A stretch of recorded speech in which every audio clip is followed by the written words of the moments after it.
this is our town courthouse. Now, as you can plainly see, this building is not accessible to those with disabilities. I'm Justin Holmes, and I'm the only candidate for New Paltz Town Justice who's promising that I will not collect a paycheck until this building is accessible to everyone.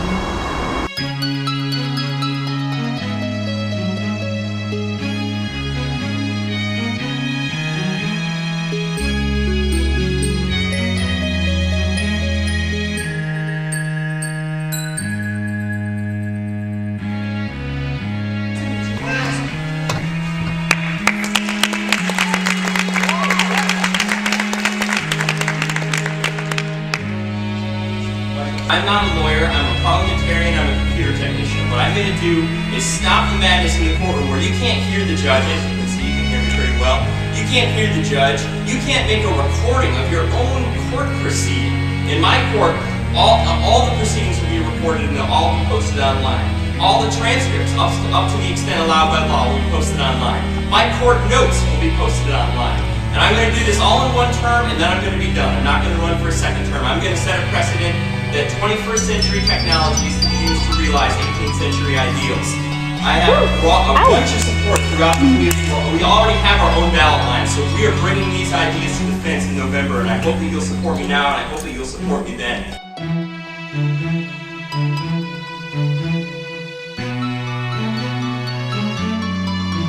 Is that right now, right here today, right here this year, right here at Senior New Paltz, we're at the twilight of the age of credentialism and the dawn of the information age. And that what we are about to plunge into is an entirely new ontos, an entirely new way of understanding knowledge and human interaction. A court that represents everything that we can do today regarding accessibility and transparency. So what I intend to do is to build an interactive website that will house all of the court decisions, all of the transcripts up to the extent allowed by law, and even my court notes. That is to say, the notes that I take every day, every court session as judge, will be published. And you, as a plaintiff, or as a defendant, or as an interested party, will be able to see those notes and be able to see how consistent my decisions really are.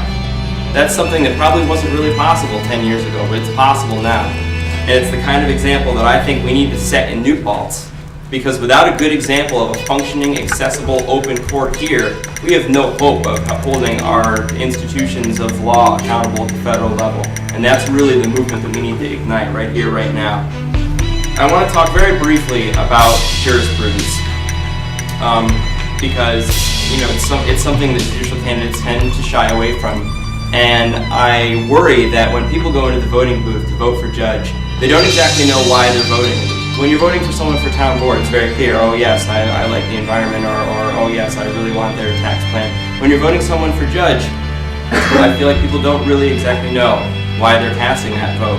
So in addition to my strong feelings about using technology to really bring about accessibility, I think that our jurisprudence in the information age really needs to harken back to a comment that Thomas Jefferson made about the First Amendment that he probably didn't think was going to be played over and over again, but it has been. And it's that the legitimate authority of government extends only as far as those acts that are injurious to others. I think that is a maxim that he did not intend to be carried out by the legislative bodies. He didn't say the best thing for our laws to follow should be, or the best way for our laws to be executed should be. He said the legitimate authority of government. And I think he and our founders expected that the institutions of law were going to hold the other two branches to that, and they haven't done it. More than anything, more even than your vote, I hope that you accept that premise. That we are entering the information age, and that in the information age, credentialism is going to play much less of a role, and a very different role. And if you do accept that premise, I hope that you can see why I'm the best candidate for the job, because I intend to use 21st century technology to bring about the ideals of liberty and justice that were fostered in our revolution. Thank you.